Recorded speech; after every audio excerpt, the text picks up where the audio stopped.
Welcome. This is the Bellamy Manor and Gardens down in Enfield, North Carolina. I'm your host. I want to give you a little bit of a tour of what's happening and a little bit of a story. And this is Suzann. Say hello. Hello.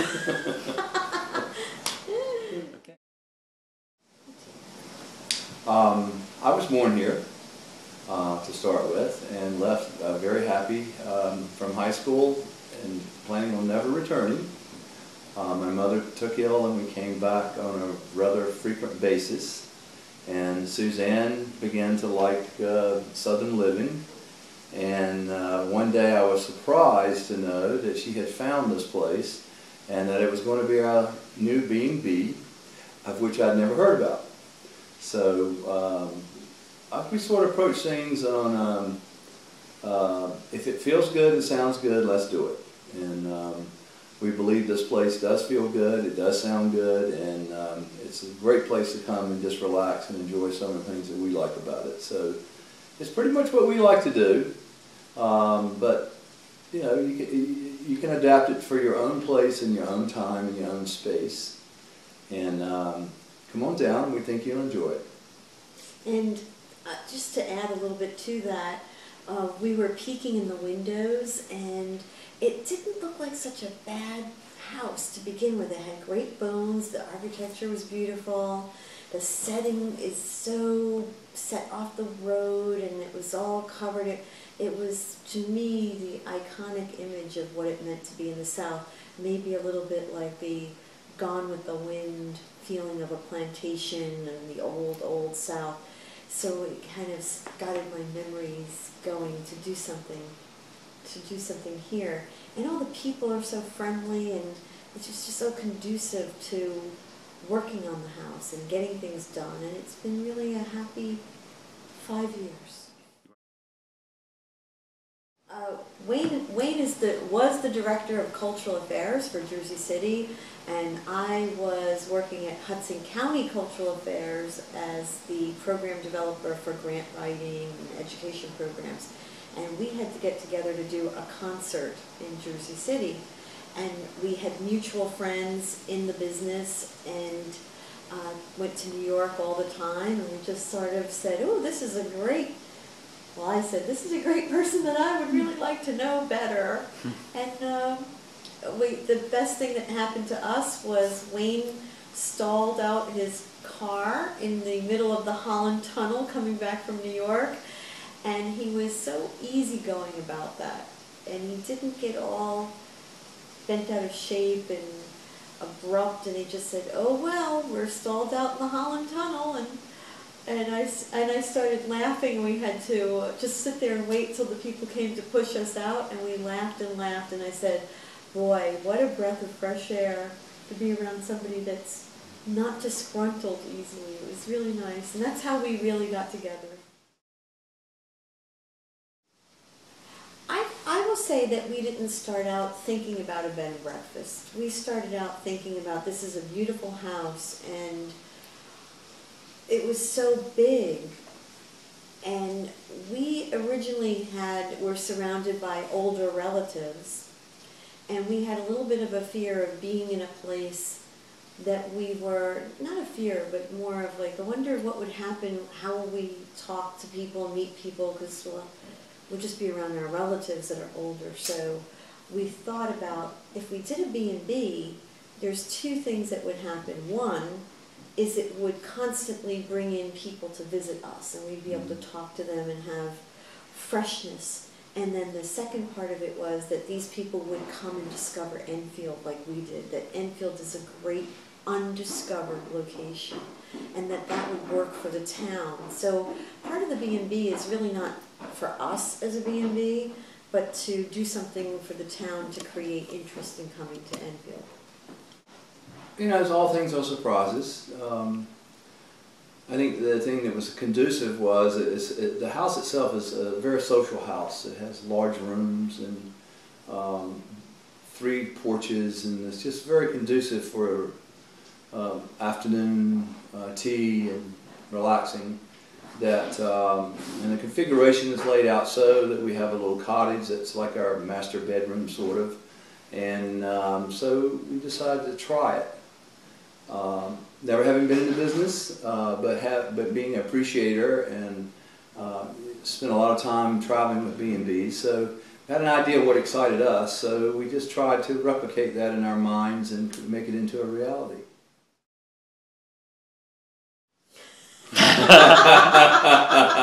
The mind is thinking. Well, I have a real good one that's very recent. What's that? Two young fellows came to stay with us and took what should have been a 2.5 to 3.5 hour journey down the Roanoke River that wound up to be a 5-hour journey down. And to hear them explain and laugh and talk about it, that's what makes us excited about it, is that other people see what we see, and yes, it's hard and it's rough and it's pristine and beautiful, primordial, but the excitement that happens, like the storytelling that comes out of it, the bigger story than really what it was, that's what makes me laugh. Well, mine is a more idealistic story in the fact that a couple came. They came on a Friday, I believe, and the next morning they got up and went down to the local jewelry store, got an engagement ring. Of course, living in a small town, you get to hear the whole story, and just decided that it was a moment that they wanted to do a life change situation for themselves. And but the background story was at the jewelry store. The lady said it was the first time anybody walked in, looked at what they had, bought a piece and walked out. They didn't have to show it to their mother, their in-laws, grandmother, or anybody. And she was just so surprised that someone could make such a decision on a short notice with not a longevity buying cycle. So it sent sort of a positive energy out to the community that, look, this place is alive and it's happening, it's bringing in real people, and I think that sort of set a footprint for us, not only here but within the community itself. Why we named them is we named them for places that are of interest to us, and the one that I'm interested in is the Legacy Room, which is the room that will have all the prior owners and the basic history of the B&B and some history of the town. So you can go from the original person who built it to right through each and every owner. So I sort of like that room. It's sort of a quiet, it has the browns and tans, and it's a very restful sort of a room. So that's the one that I like. And which one do you like? I like the Vieux Carré room, which is named for the French Quarter in New Orleans, which is our favorite place for Jazz Fest that we go every year. And we had a lot of French-influenced furniture, so we thought that would be an easy way to do that. And the paintings in the room are reflective of old Parisian scenes, and we put that together, and it kind of has a Confederate blue, French blue walls, and it also is soothing with the heavy drapes and beautiful travertine marble bathroom with 2 showers. But the real reason why we did it too is we tried to use elements in the rooms, because we did have to modernize bathrooms, as you could tell from an 1873 house. So we wanted to use elements like marble, travertine, the old pedestal sinks that were here, and keep that mode going of items that would have been used in the 1870s to go with the house. Even though they're totally modern, they have a traditional feel, and I think we captured that. In the chinoiserie room, which is a Chinese rather influenced room, came from a lot of our grandmother's fireplace mantle had a Chinese element design in it, and that really started the room to be in that mode. We had a lot of oriental furniture, and it comes from an old feeling of people used to do things called Japanning, which was an art movement of, they couldn't afford real Chinese furniture at that time, believe it or not. It was very hard to get. And so they Japan things, which is a painting and a lacquering of furniture and items in a room, so that you could get it from England or even America and do this effect on it so that you could have also Asian furniture. So a lot of our things are from that period and also modern period. So it's the old planters that would have lived here in the 1870s would have gone to China and France, Paris. They would have gone to New Orleans to the sugar cane fields. They would have gone to these different places and brought back that feeling. Like the Wicklow Garden Oasis Room is named for the Garden of Ireland, County Wicklow, and they too experienced that allure for the East. So there's a lot of draperies and fabrics in the Wicklow Garden Oasis that mix both the European refined elements with the allure of the Eastern feeling, which would have been of that planter society that would have traveled around, even bringing back trees and bushes and things like that from the Orient and from seed pods that are growing here. I think we have 2 trees in Enfield that are Chinese firs. They're very rare, so you can come and find those trees. Be on a mission. La Petite Maisonnette. La Petite Maisonnette. That was named for rooms, the plantations outside of New Orleans. They have these rooms that it was actually really supposed to be a separate room outside the house, where young boys, when they were becoming men, they would live in this cottage attached to the house, but not part of the house, so that they could come and go as young men and, I suppose, do their little thing and come in and out without going through the house. So even though our room had all single beds. And had all single beds. In our house, it's part of the house, but it was small, and we just thought it would be a great place to have sisters, brothers, or cousins, or people that traveling, kids, to come and have a room where there were 2 twin beds. All the other rooms have queen beds. That was our kind of place where you could be friends and be in the room. We have this wonderful masseuse that comes, Dixie Tippett, and her friend Beverly, that come and do massages by the hour or the half hour. We also have, through Cardinal Canoe, you can rent kayaks and go down Fishing Creek, see some of the really beautiful untouched nature and shark's teeth and all kinds of fossils along there. You can also go on the Roanoke River, or you can take the kayaks and go on your own adventure, wherever you like to go. There's so many outdoor things to do. You really have to be ready for hiking, bicycling, walking places, walking around the town. Well, you come to the country to be in the country. You don't come to the country to sit in the house. So it's sort of a place that you can go out. There's one of the newest state parks is very close to here, called Meetup Mountain. So that has trails and canoe places, and assuming that people are coming here basically come from a very focused and very hectic life cycle. The people that come here are definitely from corporate America. They're very intensely involved in things. To our surprise, we thought they would be older, semi-retired. These people coming in, they are intense, and what we hope they do when they leave is they leave their intenseness here and leave relaxed. So good strong breakfast gets you going. Get outside, get on the water, go in, do some walking. There are some elements that Eat on the back veranda. Right. There's some elements we would like to add. We know there's some horse stables that are in the works. There's hunting and fishing and things that you can do that normally aren't available. You go to a resort such as the beach or the mountains or whatever, it's more scenic, it's more looking and sitting and laying back, but this is a very active place. People come here to train for marathons. They come here to bike.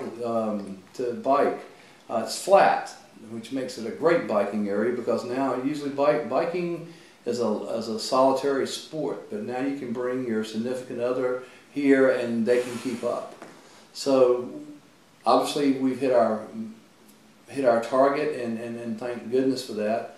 And we're bringing the people here that can actually benefit from it.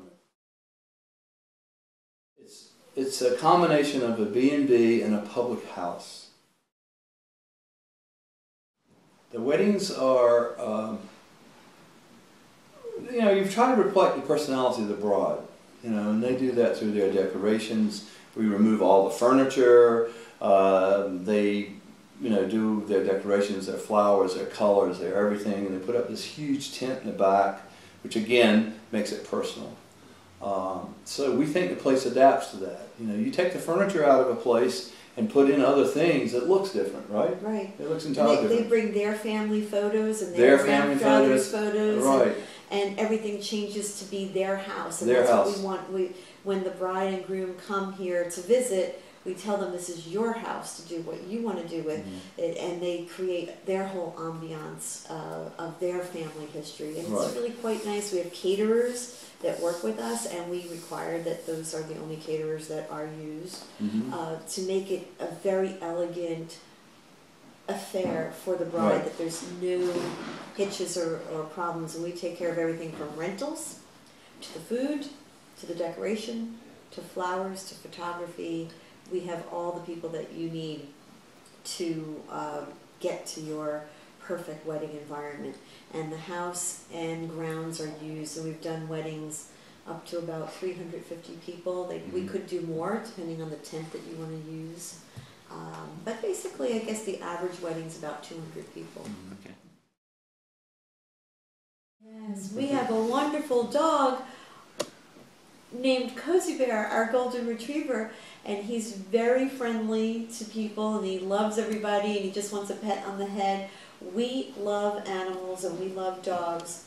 Right now, we do not allow dogs to come because many people that arrive here have allergies to animals. So our dog is, he lives in our cottage with us. He doesn't live in the main house, and he doesn't go in any of the bedrooms. But he does come in and out of the hallway, and it doesn't seem to cause much problems for any of the guests with allergies. But because of those problems right now, we cannot have other pets come. We are working on a separate building, an outbuilding, to be used as a spa center, dog-friendly cottage, and a place that will be okay for animals.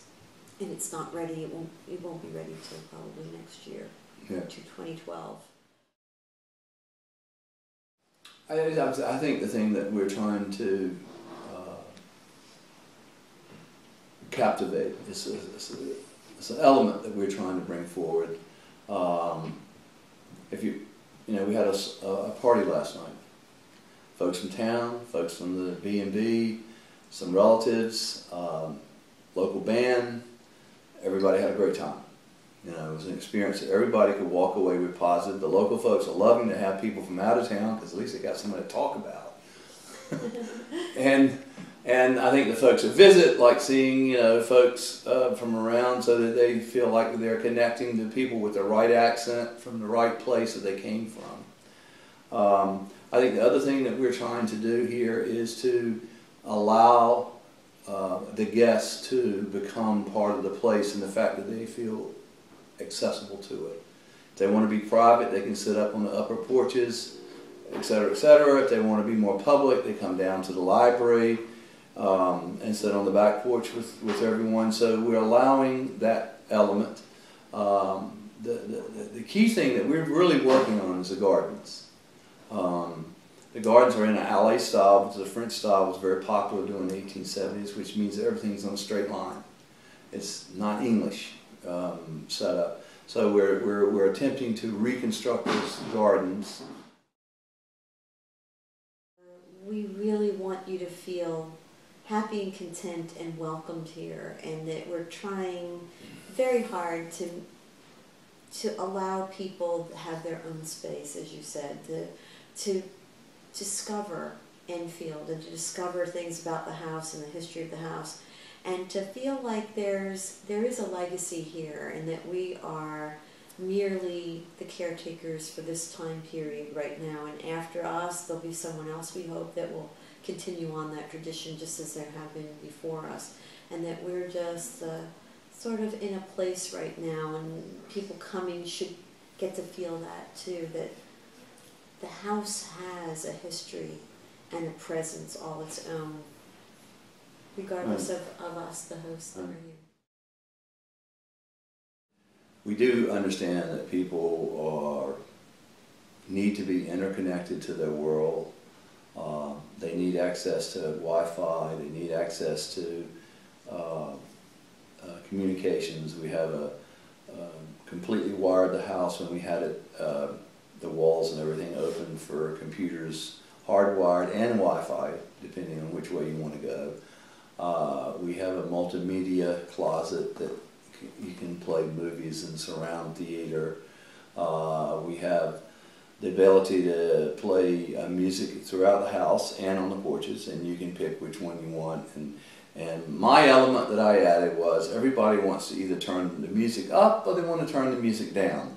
So we placed in various places right on the wall a sound control. So you just go over to the wall, turn it up, oh that's good, turn it down, that's good.